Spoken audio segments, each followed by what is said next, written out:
1 Coríntios 1, 18 a 25. Diz assim a palavra de Deus: certamente a palavra da cruz é loucura para os que se perdem, mas para nós que somos salvos, poder de Deus. Pois está escrito: destruirei a sabedoria dos sábios e aniquilarei a inteligência dos instruídos. Onde está o sábio? Onde o escriba? Onde o inquiridor deste século? Porventura não tornou Deus louca a sabedoria do mundo? Visto como na sabedoria de Deus o mundo não conheceu por sua própria sabedoria, aprove a Deus salvar os que creem pela loucura da pregação. Porque tanto os judeus pedem sinais, como os gregos buscam sabedoria. Mas nós pregamos a Cristo crucificado, escândalo para os judeus, loucura para os gentios. Mas para os que foram chamados, tanto judeus como gregos, pregamos a Cristo, poder de Deus e sabedoria de Deus, porque a loucura de Deus é mais sábia do que os homens, e a fraqueza de Deus é mais forte do que os homens. Nos primeiros 17 versículos, a gente caminhou aqui, olhando as virtudes da igreja de Corinto. É uma igreja que é a comunidade dos agraciados, a igreja que é a comunidade dos enriquecidos, a igreja que é a comunidade dos esperançosos, a igreja que é a comunidade dos santos perseverantes. E também vimos alguns defeitos dessa igreja. Ou seja, era uma igreja que exaltava os homens. Eles estavam procurando, né? E por isso a gente vê na igreja de Corinto aqueles grupos, né? Eu sou de Paulo, eu sou de Cefas, eu sou de Apolo, eu sou de Cristo. E no versículo 17, essa igreja exalta a sabedoria humana. Por isso que Paulo agora, a partir do versículo 18, ele vai focalizar mais especificamente a sabedoria de Deus. A gente sabe que todas as religiões e ideologias, ela tem o seu símbolo visual, a sua identificação. Eu pastoreei uma igreja, Wilson conhece bem, não é? A igreja em Campo Grande, que tinha ao lado da igreja a maçonaria. O muro dividia a igreja. E quando a gente passa por algum lugar e algum carro e a gente vê aquele triângulozinho, a gente já sabe que ali dentro vai um maçom. A gente vê uma bandeira vermelha com uma estrela no meio, a gente sabe que ali são os petistas. A gente vê uma bandeira com um tucano, a gente vê que ali está a turma da democracia, né? Então, todos têm sempre religiões, ideologias, ela tem um símbolo visual, né? Nós temos alguns irmãos aqui que são procedentes da Maranata e tem nos carros ICM, né? Foi difícil eu entender aquele negócio, né? Eu não entendia. Então, é a Igreja Cristã Maranata, né? A nossa igreja distribuiu, vendeu uma sarça, né? Então, onde você via aquela sarça, ali vai um presbiteriano. Então, a gente tem essas marcas. Quando a gente vai olhar para o cristianismo, desde o segundo século, a identificação do cristianismo é a cruz.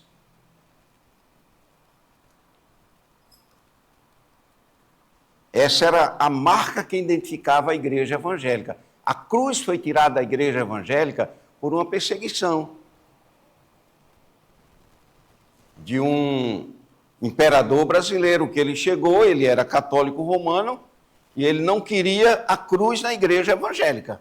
Ele mandou tirar. Vocês podem continuar reunindo, mas a cruz não é a identidade de vocês. Tirou. Quando eu vim lá do Nordeste para aqui, eu vim de ônibus, né? Eu vim de ônibus e olhando, chegar numa cidade, eu procurava tentar visualizar uma igreja. Eu digo, nossa, é muito católico aqui, meu Deus. Que as igrejas tinham sempre a cruz. Mas não era. As igrejas aqui na região sudeste, elas preservaram a cruz. Você hoje entra em alguns templos evangélicos e tem a cruz lá no púlpito. A cruz sempre foi, desde o segundo século, foi o símbolo do cristianismo. No primeiro século, o símbolo do cristianismo era um peixe. Para que eles não fossem identificados e mortos, quando eles encontravam um cristão, um desenhava um peixe no chão. E outro, se era um cristão, ia lá e colocava as insígnias Jesus Cristo, Filho de Deus, Salvador. Então, aquelas insígnias que tem ali dentro do peixe. Então, era a identificação. Depois do segundo século, a cruz passou a ser o símbolo do cristianismo. Então, a cruz representa isso. Então, a cruz, ela transmite a mensagem essencial do Evangelho, que é a centralidade do sacrifício de Jesus Cristo. Lá em Mateus 8, versos 31 e 32, diz assim: então começou ele a ensinar-lhe que era necessário que o Filho do Homem sofresse muitas coisas, fosse rejeitado pelos anciãos, pelos principais sacerdotes e pelos escribas, fosse morto e que depois de 3 dias ressuscitasse. E isso ele expunha claramente. Mas Pedro, chamando-o à parte, começou a reprová-lo. Então Jesus Cristo expunha isso de maneira clara. Pedro disse: Senhor, isso vai causar problema para a gente. Não exponha isso. Então, a cruz é a centralidade do Evangelho. A cruz, ela traz a ideia do sacrifício de Jesus Cristo. Quando a gente olha para a cruz, a gente se lembra, né? Na celebração da ceia, quando o apóstolo Paulo leva a igreja a se conscientizar, e o próprio Jesus diz: façam isto em memória de mim. Ou seja, naquele momento de ceia, a nossa mente se volta para a cruz. Jesus crucificado. Então, a gente analisa isso. Então, a cruz, ela sempre foi a mensagem central de Jesus Cristo, o sacrifício de Jesus Cristo. Também em Mateus 10, 32 a 34, diz assim: estavam de caminho, subindo para Jerusalém, e Jesus ia adiante dos seus discípulos. Estes se admiravam e o seguiam, tomados de apreensões. E Jesus, tornando a levar à parte os 12, passou a revelar-lhes as coisas que lhe deviam sobrevir, dizendo: eis que subimos para Jerusalém, e o Filho do Homem será entregue aos principais sacerdotes e aos escribas, condená-lo-ão à morte e o entregarão aos gentios. Hão de escarnecê-lo, cuspir nele, açoitá-lo e matá-lo, mas depois de 3 dias ressuscitará. Ou seja, a mensagem central do Evangelho, Jesus não escondeu de ninguém. De ninguém.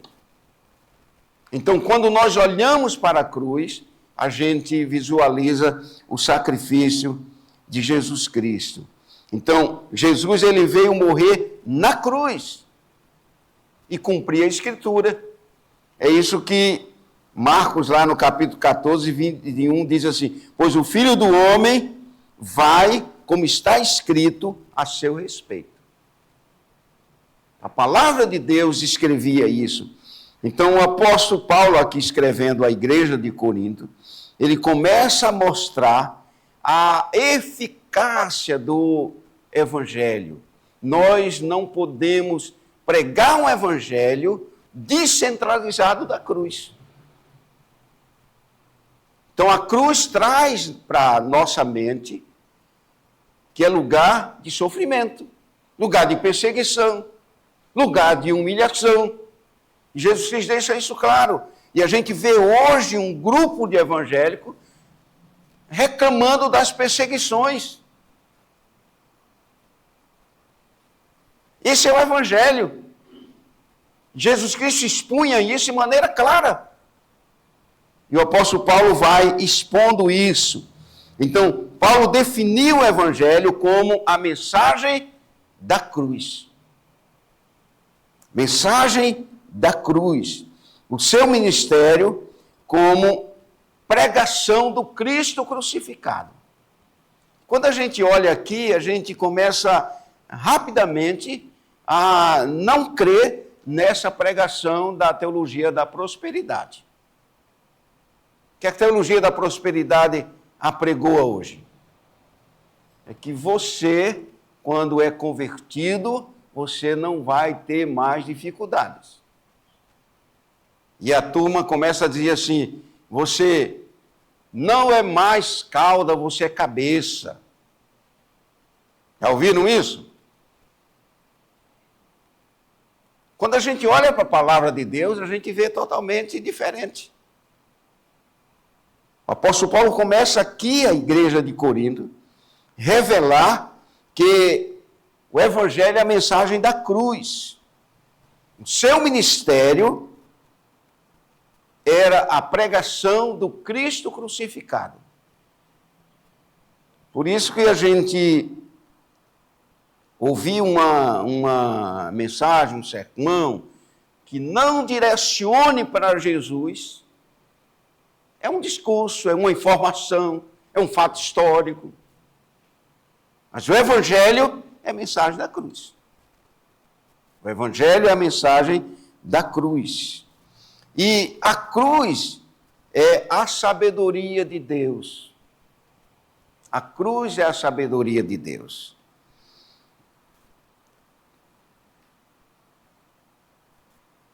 A igreja em Corinto estava sendo influenciada, a gente viu isso quarta-feira atrasada, né? Quarta-feira passada foi o Toniel que dirigiu aqui.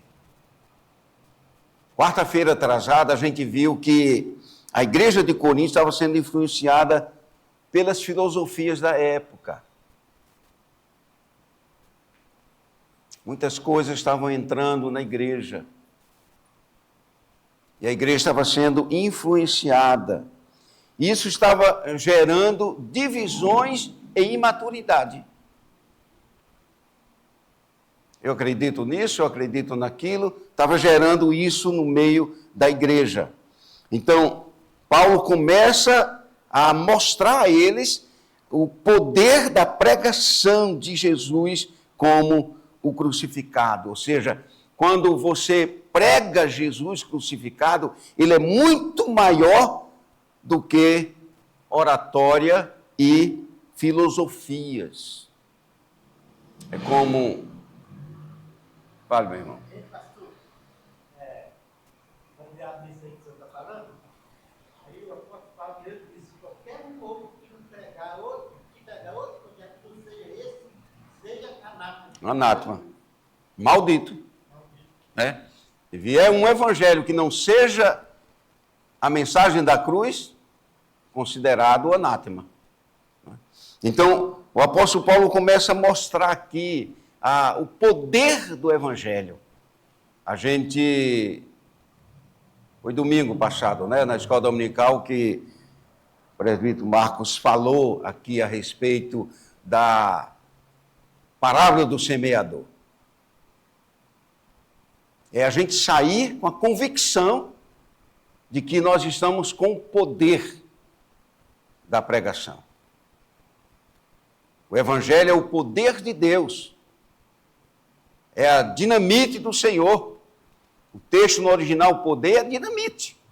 E rebenta. Você olha para algumas pessoas assim e diz, não adianta eu pregar o Evangelho, não. Coração muito duro. O profeta Ezequiel diz que Deus remove o coração de pedra e coloca um coração de carne. Então, isso é através da pregação do Evangelho. Não é de filosofias, daquilo que a gente acha melhor. É a pregação do Evangelho. Então, Paulo está dizendo aqui para a igreja de Corinto que vocês deveriam voltar para a simplicidade da cruz. Simplicidade da cruz. Às vezes a gente, principalmente nós presbiterianos, né? Nós presbiterianos, nós pastores presbiterianos, melhor dizendo, a gente olha para a igreja e a vê num grupo mais seleto, e a gente começa a se preocupar em trazer uma mensagem aos ouvidos. Não trazer a mensagem simples do Evangelho, que vai ao coração, que muda.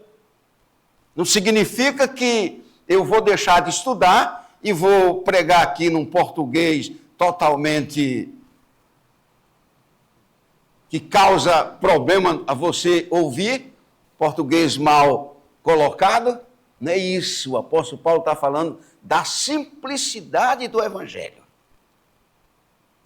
Aqueles que escutam o reverendo Hernandes, né? Ele tem um português seleto, para grupos mais seletos, mas ele tem um português também para um grupo menos seleto. Mas ele não descentraliza Jesus. A mensagem do Evangelho é Jesus Cristo. Então, Paulo está dizendo aqui, precisamos voltar para a simplicidade da cruz. E ele faz uma argumentação mostrando que a mensagem da cruz é a sabedoria de Deus. Versículo 18, ele diz que, certamente, a palavra da cruz é loucura para os que se perdem, mas para nós que somos salvos, o poder de Deus. Ele faz essa declaração, ou seja, a sabedoria humana é impotente para resolver os problemas espirituais do homem, principalmente a salvação de sua alma. Conta-se que Jean-Jacques Rousseau, um grande filósofo, que entendia muito de filosofia, e ele encontrou o filho dele, uma criança, passando horas e horas lendo o Novo Testamento.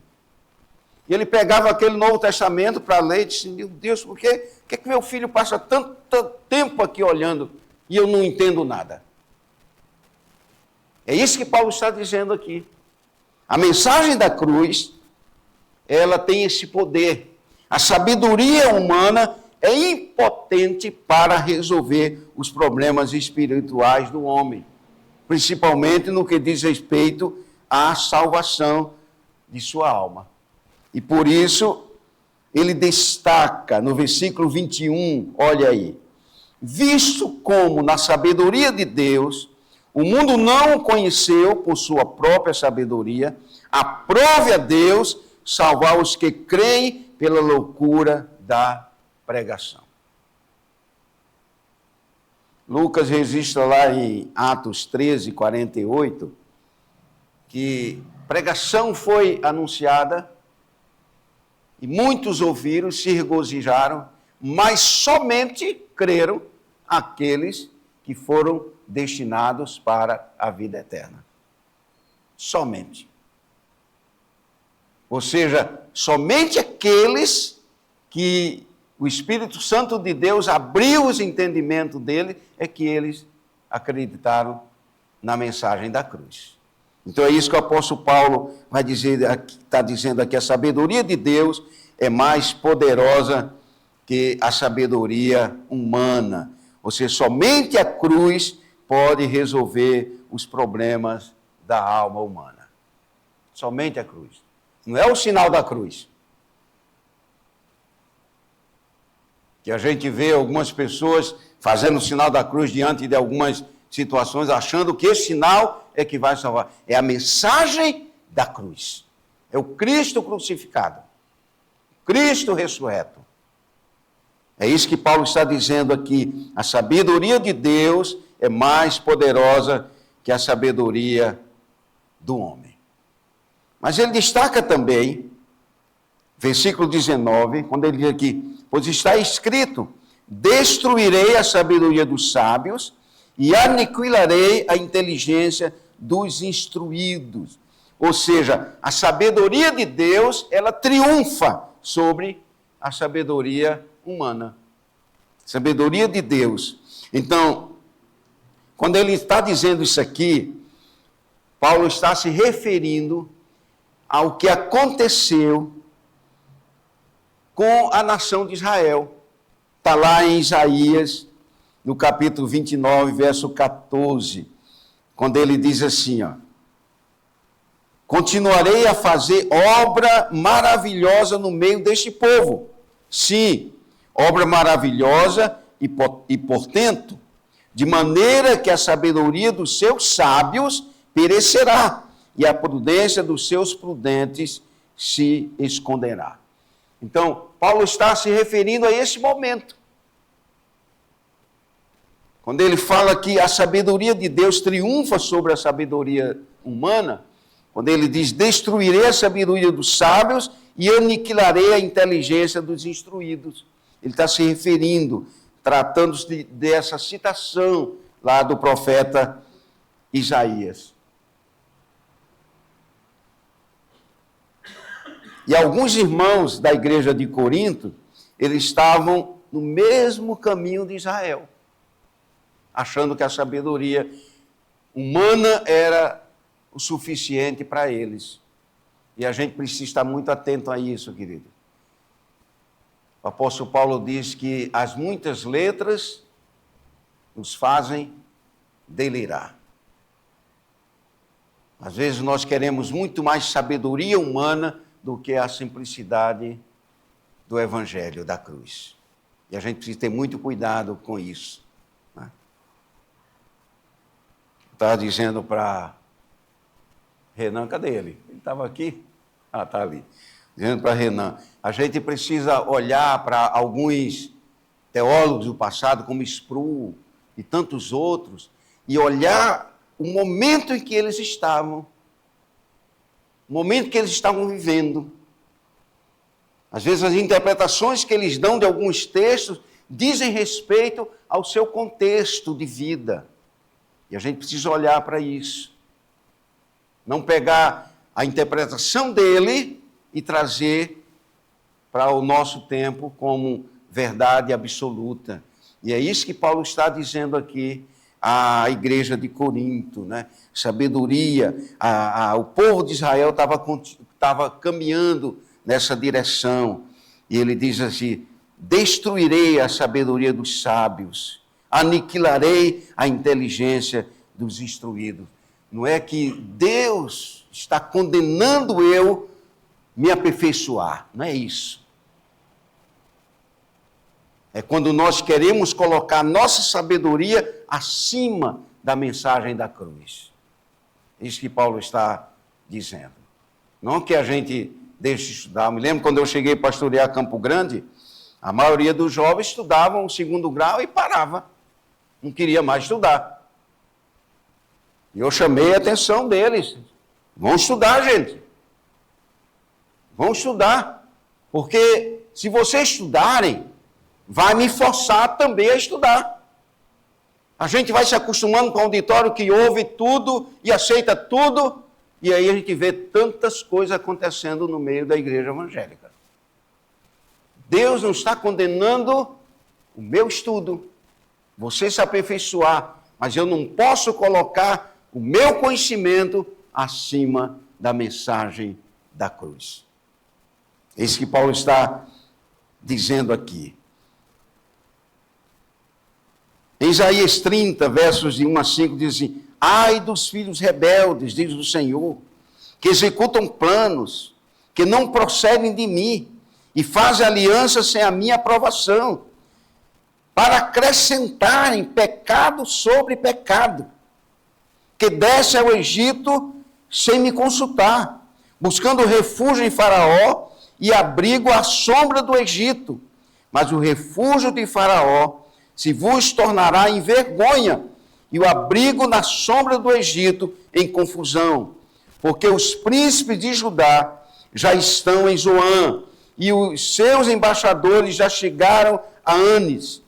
Todos se envergonharão de um povo que nada lhes valerá, não servirá nem de ajuda, nem de proveito, porém de vergonha e de opróbrio. O que Paulo está dizendo aqui? A igreja de Corinto estava caminhando nessa direção do povo de Israel. E ele vai mostrar a mensagem da cruz. Por isso que no versículo 20 ele diz assim: onde está o sábio? Cadê o sábio? Cadê o escriba? E o inquiridor deste século? Porventura, não tornou Deus loucura a sabedoria do mundo? Diz que ele mostra esse aspecto, né? Ou seja, a sabedoria de Deus, ela prevalece sobre os planos dos homens. Salomão, lá em Provérbios 16, de 1 a 3, ele diz: o coração do homem pode fazer planos, mas a resposta certa dos lábios vem do Senhor. Todos os caminhos do homem são puros aos seus olhos, mas o Senhor pesa o espírito. Confia ao Senhor as tuas obras e os desígnios, e os teus desígnios serão estabelecidos. Ou seja, Deus não proibiu que nós fizéssemos planos.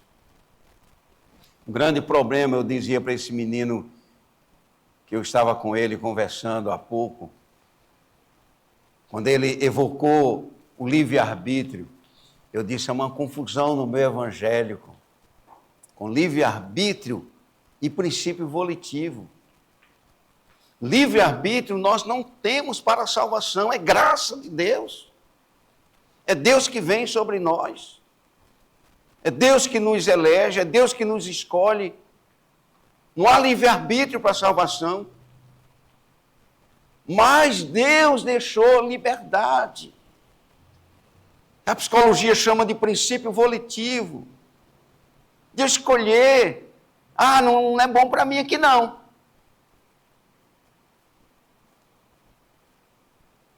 Eu tive 2 namoradas, a segunda eu casei. A primeira eu descartei. Comecei, não dá certo. Casei com a segunda. Não dá para trabalhar aqui não. Vou trabalhar em tal lugar.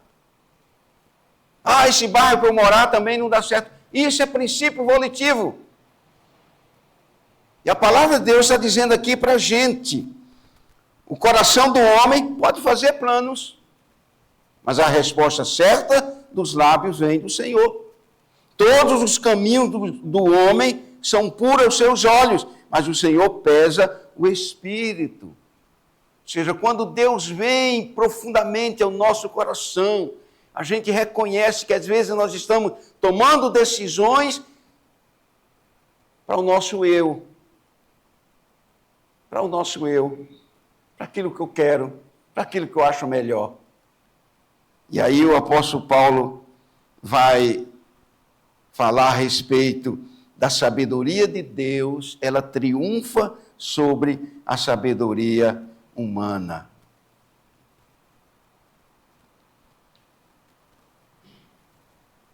Depois ele vai falar dos versos 22 a 25.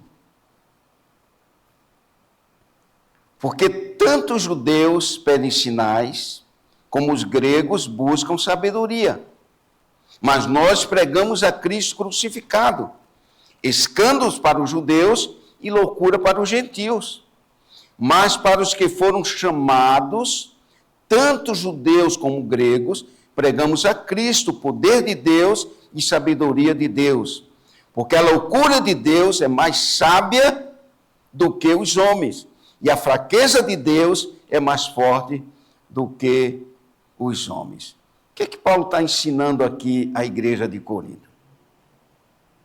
Quando ele cita esses versículos. Paulo está usando aqui 3 argumentos.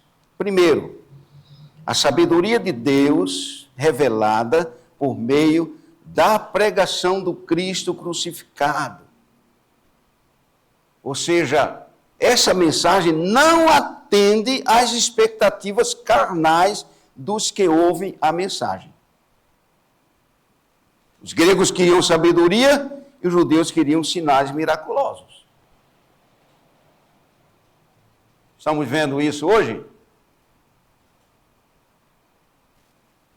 Estamos vendo isso hoje. Ah, aquela igreja não faz milagre, não. Então, fale, meu irmão.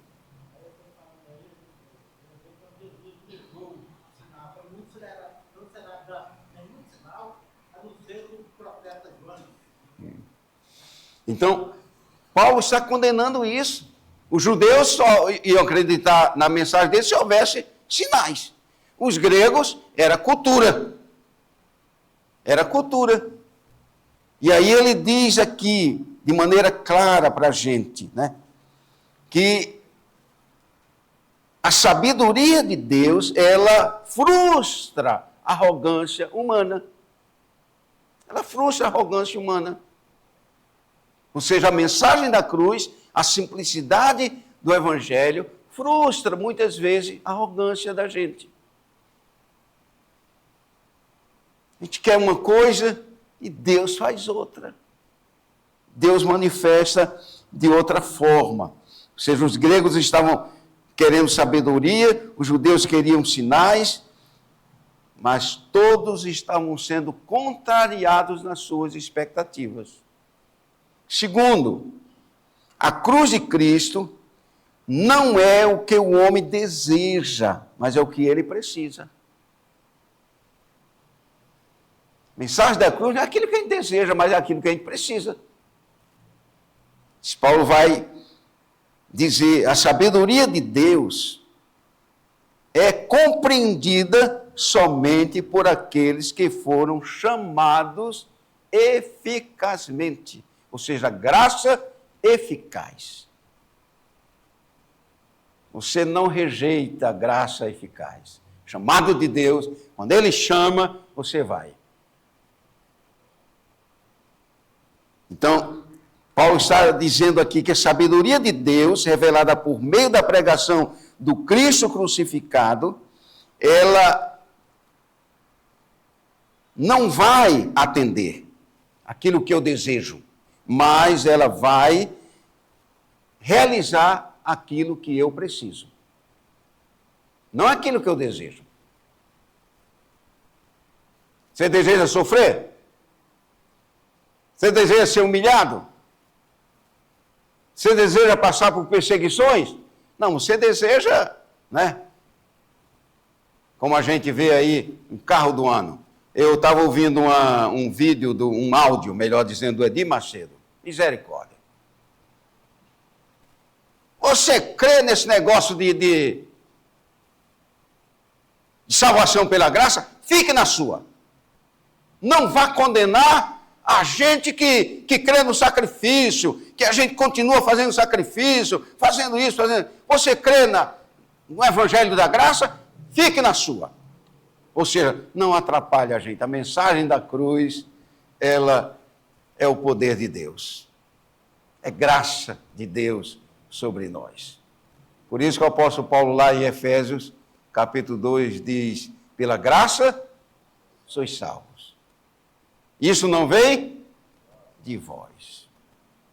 Pela graça sois salvos.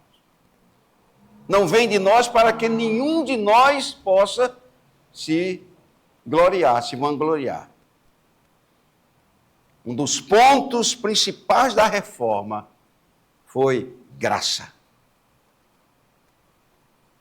Quando Lutero está lendo lá Romanos, ele depara-se com a mensagem da graça. O Evangelho é o poder de Deus. E quando ele encara isso, isso mexe com ele. Então, queridos, O apóstolo Paulo vai mostrar aqui que a cruz de Cristo, a mensagem do Evangelho de Jesus, ele frustra o que a gente muitas vezes deseja, mas ele atende o que nós precisamos. Em terceiro lugar, ele vai falar aqui que a quem Deus chama pela pregação da palavra, o Espírito Santo o capacita a entender a mensagem. Quem ele chama, o Espírito Santo capacita a ele entender. Não sei se eu já contei aqui, né? Se eu contei, eu vou repetir. De um pastor no interior, pastor presbiteriano. No interior, ele chegou no interior e ele começou a visitar o povo naquela cidadezinha pequena e tinha um médico muito famoso e ele convidou o médico para ir à igreja. O médico disse, não, quando der eu vou. Quando der eu vou. Aí o pastor, o que o pastor fez? Preparou uma mensagem no dia que o médico viesse. A igreja dele era bem simples. Disse, não, eu não posso pregar essa mensagem que eu prego aqui para aquele médico. Se ele estava dirigindo o culto, de repente ele olhou, o médico entrou na igreja. E ele, mais do que depressa, mudou o sermão. Mas ao lado daquele médico sentou-se um irmãozinho bem simples. Disse, quem é o senhor? Sou o doutor fulano e tal. O senhor já é crente? Aí o médico disse, não sou não. Então o senhor vai para o inferno. Ou o senhor aceita Jesus ou vai para o inferno. Aquele homem não viu mais nada. Ele começou a incomodar o coração dele, começou a incomodar, e o pastor pregando, entusiasmado, e no fim o pastor fez um apelo. O médico, mais que depressa, levantou e foi lá na frente. E o pastor ficou vaidoso, consegui, chegou na porta, perguntou àquele médico, o que mais impactou você na mensagem? Ele disse, nada. Eu não vi nada do que você pregou. Sentou ao meu lado alguém que eu não sei quem é, chegou para mim e disse, você já é crente? Eu disse, não. Então, se você não se tornar um crente, você vai para o inferno. Aquilo mexeu comigo e eu não quero ir para o inferno, não. Ou seja, a mensagem da cruz pregada, o Espírito Santo leva ao coração daqueles que foram chamados eficazmente. A mensagem simples do Evangelho. Isso que Paulo está tentando levar a igreja de Corinto a compreender. Estava sendo influenciada por filosofias gregas. Estava sendo influenciada por milagres. Não, se não tem milagre, então nós não cremos nisso. Aí o apóstolo Paulo vem falar sobre a simplicidade do Evangelho, que é o poder de Deus, a sabedoria de Deus, ela é a mensagem da cruz. Que a gente possa, queridos, caminhar nessa direção. Se apaixonar por essa mensagem. Se apaixonar por esse Cristo crucificado e ressurreto. Para que a gente não perca nenhuma oportunidade. Eu não sei pregar. Fala de Jesus. Fala de Jesus. Me lembro lá quando eu fui pastor em Campo Grande, eu tinha um presbítero que era apaixonado por um determinado candidato. Nossa, aquele homem falava daquele candidato. Parecia que ele vivia com ele diuturnamente. Um dia eu cheguei para ele e disse, meu filho, eu queria te ver assim, falando com tanto amor, com tanto entusiasmo de Jesus. De Jesus. Aí ele parou. Sabe por que você não fala? Que você não tem intimidade com ele. Você tem intimidade com esse político aí. Esse político você conhece a vida dele de cabo a rabo. Mas Jesus você não conhece. Então, queridos, que a gente se apaixone pela mensagem da cruz, que é o poder de Deus para a salvação de todo aquele que crê. Amém, queridos?